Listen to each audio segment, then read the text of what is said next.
we're talking about retail here as a general rule, but it doesn't necessarily have to be a store, right? So the first use case here is a national health club chain where video analytics can certainly be used. In this particular case, we've got 151 locations, and then there's 7,000 cameras across these locations. Some of the use cases, we want to know membership statistics, so we're correlating to perhaps point of sale data.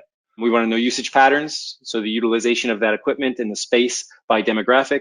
This can also be used from a COVID-19 perspective. We want to know how many people are using what pieces of equipment or what rooms, so that once that equipment is vacant, or when those rooms are vacant, we can then clean and sanitize appropriately.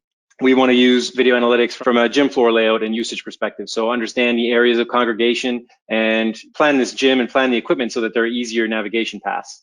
Perhaps it's from a safety and security perspective and alert on off-hour entry into pool areas or things like that. Or perhaps, again, from a COVID perspective, we talk about steam rooms and not being able to use them currently. This is the other sort of thing that we can do.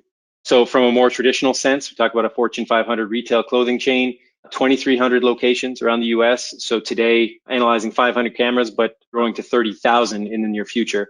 So in this case, we're monitoring visitor traffic, so store activity levels, store occupancy, and again, demographic pattern, understanding the store layout and navigation of those stores. So again, what are those areas of congregation? What paths are people taking most commonly? What campaigns, what objects that we're, or what product that we're merchandising are attracting the most interest? Again, behavior testing, so understanding the behavior of your patrons around your store. And then again, safety and security of employees, advanced alarming on watch lists for perhaps it's folks who've been deemed delinquent, or perhaps it's VIPs, right? This can be used from a positive perspective as well, and understanding when VIP customers are entering the store.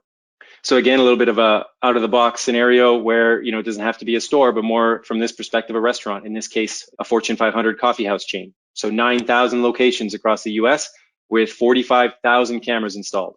In this case, we're using a people counting analytic. So to understand from a corporate campus perspective, but also understanding those in the restaurants and understanding queue management, how maybe we want to staff our stores appropriately.